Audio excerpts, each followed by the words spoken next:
ने भी 15 दिसंबर के हवाले से एफबीआर की तरफ से मैसेजेस पढ़े होंगे कि early filing, half yearly filing अगर आप करना चाहते हैं तो ये आपके लिए एक ऑप्शन मौजूद है। इससे आपके लिए भी चीज़ें आसान हो जाती हैं कि अगर आपने 6 महीने की ऑलरेडी टैक्सेस फाइल कर ली हैं तो उसके बाद अगले 6 महीने चीज़ों को निपटाना, मैनेज करना ज़्यादा आसान हो जाता है।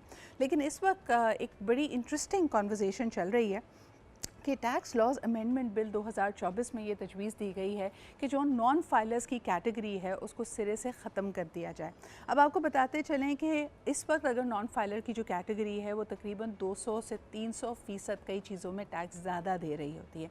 मिसाल के तौर पर अगर आपका कैपिटल गेन टैक्स है या अगर आप ऑनलाइन कुछ ट्रांजैक्शंस कर रहे हैं, बैंकारी से रिलेटेड अगर आपकी ट्रांजैक्शंस हैं, उसमें आपकी टैक्स की मद कहीं आगे होती है क्योंकि आप एक नॉन फाइलर हैं।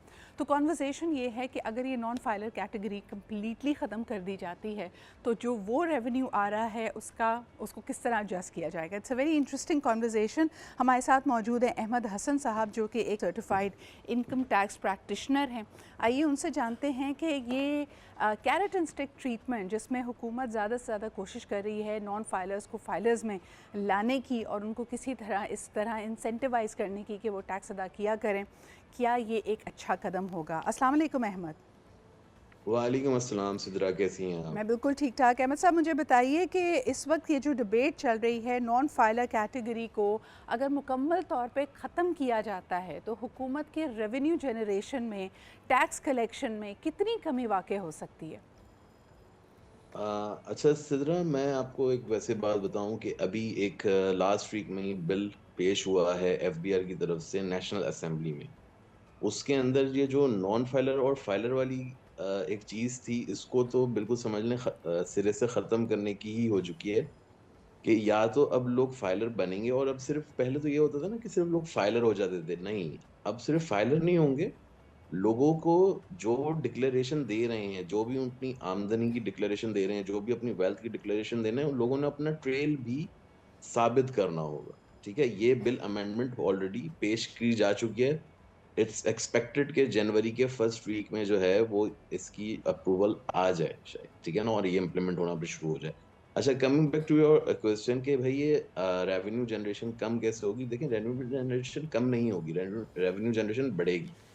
वो कैसे बढ़ेगी मैं आपको वैसे बताऊं। इस वक्त पाकिस्तान की मोर और लेस जो पूरी आबादी है वो है अराउंड 270 मिलियन, जिसके जी। अंदर से टोटल नंबर ऑफ फाइलर्स जो हैं वो इस वक्त 5.3 मिलियन के आसपास हैं। Maximum number of airs filer जो है वो हमें इस साल में मिले हैं 2024 के में। वरना ये जो नंबर था वो मैक्सिमम 3 मिलियन पे या 2.5 मिलियन पे इस तरह था। इतनी सख्ती के बाद भी ये 5.3 मिलियन पे मैक्सिमम आए हुए। जी। जब गवर्नमेंट ऑफ पाकिस्तान को ये पता होगा कि भाई लोग, इतने लोग फाइलर हैं, इनका वे ऑफ इनकम इतना है और इनके ऊपर इतनी टैक्स इम्प्लीमेंटेशन करनी है, जी। ठीक है, तो ऑलरेडी तो ये रेवेन्यू जनरेशन हमारा बढ़ेगा ही, ये अच्छा, कम लेकिन नहीं होगा। अहमद इसमें हम ज़रा कैटेगराइज कर लेते हैं ना, नॉन फाइलर्स इस वक्त कौन लोग हैं? नॉन फाइलर्स आपके बड़े ट्रेडर्स हैं, यानी हो सकता है दुकानदारी करते हों, कारोबार से वाबस्ता हों, शॉप्स हों, चीज़ें हों, लेकिन वो टैक्स नहीं अदा कर रहे। या इसके अलावा हम बात करते हैं फ्रीलांसर्स की, मुख्तलिफ और कारोबारी शख्सियात जिनके कई मल्टीपल कारोबार हो सकते हैं लेकिन कुछ डिक्लेयर्ड हैं, कुछ अनडिक्लेयर्ड हैं, यही बात हम कर रहे हैं। वरना जहाँ बात की जाए सैलरीड लोगों की या बहुत बड़े बिजनेस हाउसेस की, वो हाँ तो इम्पॉसिबल है कि आप नॉन फाइलर हों। तो अभी तक के जितने, ये जैसे हमने देखा था कि ताजिर दो स्कीम निकाली गई, इस तरह के मुख्तलिफ पॉलिसी इंटरवेंशंस करने की हुकूमत ने कोशिश की है, लेकिन वो इतनी असरदार, इतनी पुरअसर तो साबित नहीं हुई है। लोगों ने हमेशा इस तरह की जो रेगुलेशंस हैं, इस तरह की जो पॉलिसीज़ हैं या नए इक़दामात हैं, उसकी एक तरह से तरदीद ही की है। कितना हम इंक्रीज़ कर पाए हैं, कितने लोगों को हम टैक्स नेट में ला पाए हैं? सिजरा, जैसा कि मैंने आपको फिगर्स में बताया कि मैक्सिमम नंबर 2024 से पहले जो हमारे पास टैक्स फाइलर्स का आया था जी। वो 3 मिलियन या 3.5 मिलियन पे आया था, जो कि इस साल में 2024 की क्लोजिंग में 5.3 मिलियन पे क्रॉस कर दिया है। ठीक है। ठीक है, तो अभी भी बहुत बड़ा ये रेशो है जो कि नॉन फाइलर्स का मौजूद है। जी। ठीक है, मार्केट में बहुत बड़ा रेशो है। जो कि टैक्स नहीं दे रहा। अब आप देखें ना, मार्केट में आप निकले, बेतहाशा जो है वो मैकेनिक्स बैठे हुए हैं, बेतहाशा जो है ये पान की दुकान वाले बैठे हुए हैं। इतने सारे लोग हैं, फास्ट फूड वाले बैठे हुए हैं। आप जाके किसी से भी पूछ लें, भैया आपके पास एनटीएन है, लेकिन मैं आप टैक्स थोड़ा सा यहाँ पे करेक्ट करना चाहूँगी अहमद, ये तासुर देना कि हम में से हो सकता है, देखिए इनकम टैक्स फाइलर ना हो, टैक्स तो पाकिस्तान में मौजूद हर शख्स दे रहा है, क्योंकि पाकिस्तान में इनडायरेक्ट टैक्सेस बुलंद तरीन सतह पे हैं अगर दुनिया से कंपेयर किया जाए। बिल्कुल इसी तरह हैं, वो इसी वजह से हैं कि लोग नॉन फाइलर्स हैं। गवर्नमेंट को पता ही नहीं है कौन से बंदे की आमदनी कितनी है और वो कितना टैक्स दे रहा है। जब बंदे गवर्नमेंट को यह चीज़ पता होगी कि कौन सा बंदा, उसका कौन सा शहरी कितना टैक्स दे रहा है, तो ये ऑलरेडी इनडायरेक्ट टैक्सेस जो है वो कम करना शुरू कर देगी। ये इसी वजह से इनडायरेक्ट नहीं, टैक्सेस लेकिन की ये है। तो इट्स अ कैच 22 देन, ना ये कभी होगा ना दूसरी तरफ हम बढ़ पाएंगे, हॉर्स बिफोर द कार्ट वाली सिचुएशन है। अहमद, मुझे ये बताएं, दुनिया भर में लोग टैक्स एवेड करना चाहते हैं और इसके बारे में सरापा एहतजाज रहते हैं कि टैक्स ज़्यादा लिया जा रहा है, सहूलतें इतनी नहीं हैं।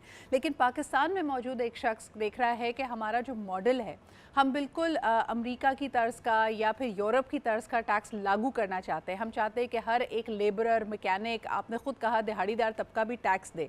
लेकिन क्या इस दिहाड़ीदार तबके को फिर उसी तरह की स्टेट फैसिलिटीज़ मैसर हैं? यानी जब हम हस्पताल की बात करते हैं, हेल्थ केयर की बात करते हैं, इवन हमारी रोड्स बने होने की बात करते हैं, जो बेसिक बेनिफिट्स हैं वो तो इनके पास मौजूद ही नहीं है। बिल्कुल नहीं है, ठीक है? और बस उम्मीद पे दुनिया कायम है, लेट्स सी।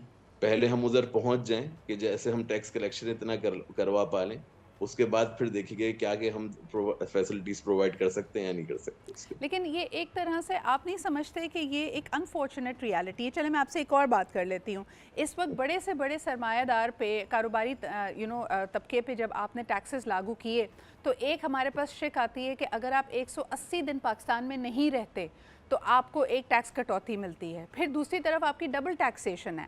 हम एक तरफ ब्रेन ड्रेन की बात कर रहे हैं, लेकिन जो आपका हाईली प्रोफेशनल, हाईली स्किल्ड तबका है, मिसाल के तौर पर टॉप लीडरशिप रहा है किसी भी मल्टीनेशनल कंपनी की, अगर वो मुल्क से बाहर पिछले 10 सालों से काम कर रहा है और वो अपनी आमदन पाकिस्तान लाना चाहता है, अपनी सेविंग्स को पाकिस्तान लाना चाहता है, तब आप उस पर डबल टैक्स लगा रहे हैं। तो जो हुकूमत की इसके ऊपर एक हिकमत अमली होनी चाहिए, वहाँ पे सिर्फ डी इंसेंटिव्स ही डी इंसेंटिव्स नज़र आ रहे हैं। नहीं सिदरा, मैं यहाँ पे करेक्ट करना चाहूँगा, जी। ये इस तरह नहीं है।